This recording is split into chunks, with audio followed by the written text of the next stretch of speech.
Santa Fe, the city different.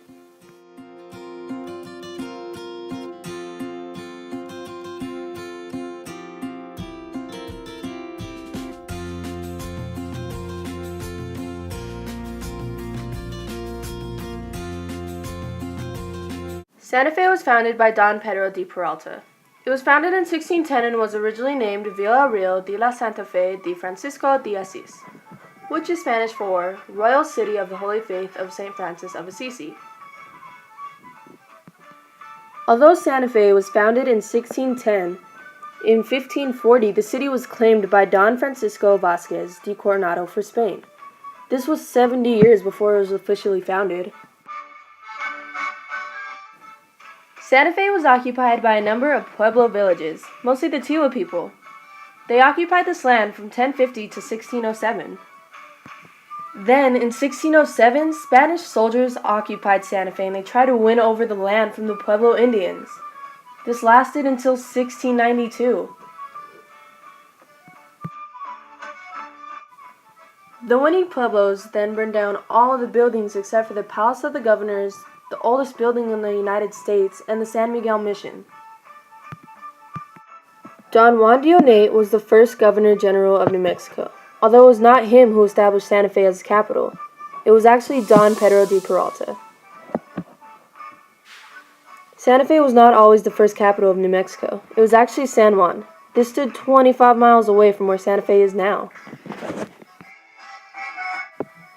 After Mexico gained its independence from Spain, Santa Fe actually became the capital of the province New Mexico.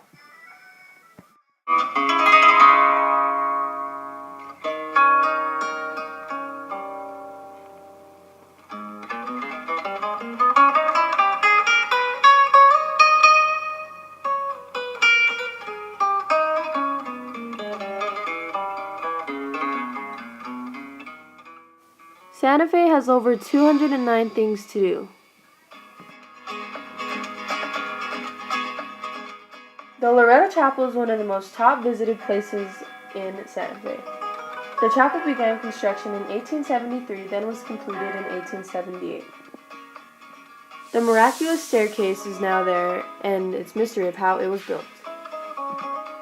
The chapel is now a museum, and flash photography is welcome.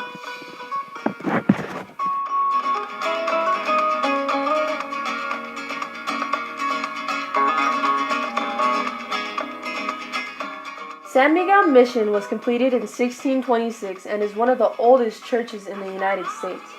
The church was constructed by John B. Lamy. Mass is still held there every Sunday. Santa Fe is also home to one of the United States' oldest buildings. It is free to enter and it is located to the left of the San Miguel Mission.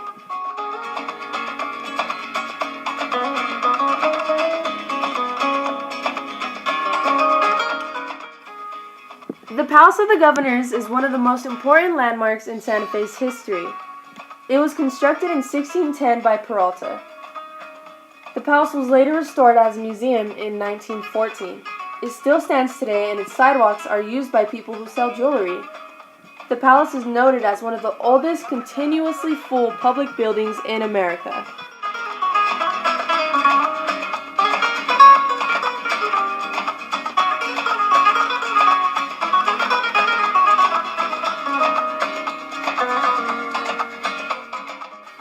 Another one of the many churches that has a little bit of history would be Santuario de Guadalupe. It often gets confused with Santuario de Chimayo, although this one is actually located in Santa Fe. It was completed in 1781. It is now an art museum, but it still holds Mass.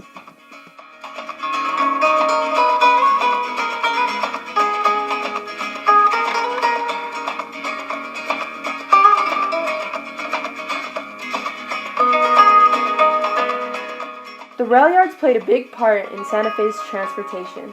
In the late 19th century, early 20th century, the area was an important interchange spot between three other stations. The rail yards are no longer in use, but many plans have been discussed for the complex.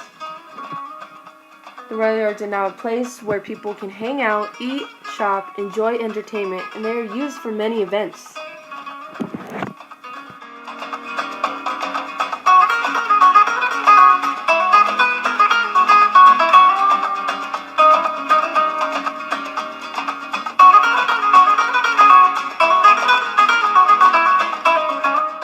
The Santa Fe Trail was used as a way for transportation as well.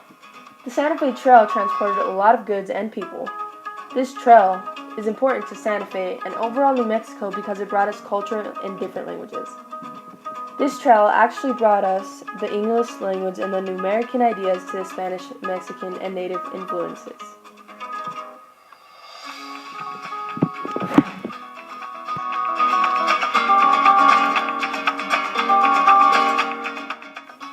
Shopping in Santa Fe is huge. It's rated #1 shopping city in America according to 10best.com. It all started back in the mid-19th century when traders used Santa Fe Trail to bring essential goods and luxury goods to the southwest of Santa Fe. This is when everybody learned how to make new things from different cultures.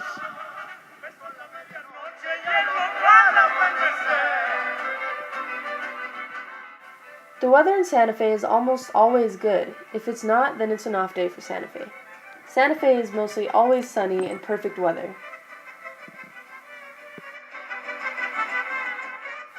The warm season in Santa Fe is usually from May 26th to September 23rd, with the average high of 78 degrees. The cold season is usually from November 21st to February 19th. Temperature changes of some sort from 19 degrees Fahrenheit to 88 degrees Fahrenheit. It is scarcely to be lower than 9 degrees and higher than 94 degrees Fahrenheit. The ski base probably makes thousands a year because so many people love to ski in Santa Fe. They like to ski in Santa Fe because of the gorgeous views, and probably because the average day of perfect weather is 300 days. There are many challenging trails to ski on, or there are just simple trails just to glide along on. The ski base also provides ski instructors if you are not as experienced, or not experienced at all.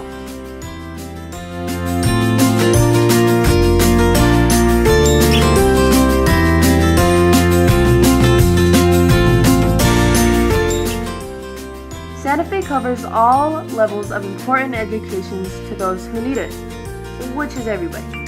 Santa Fe has the third largest school district in New Mexico. It has a 5-board member administration. This 5-board administration is nonpartisan and calls for a superintendent. The total enrollment is 13,000 students. Santa Fe also has a large network of charter schools.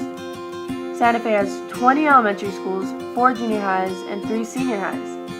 The ratio of students to teachers is 15:9. Santa Fe is home to 6 colleges: St. John's College, Santa Fe Community College, Santa Fe University of Art and Design, Southwestern College, Southwest College of Acupuncture, and the Institute of American Indian Arts. The one that holds the most students is Santa Fe Community College. Many people would love to go to college in Santa Fe. Santa Fe is such a cultural place that holds many traditions. Although it is up and coming, it does not mean it'll change in any way. It has a bright future ahead of it. It'll have a bigger population than Albuquerque in a matter of 3 months. Santa Fe will probably be the city to lift New Mexico off its feet. Santa Fe is a tough city and it has never backed down. It has been through so much violence in some sort, but yet still ends up peaceful.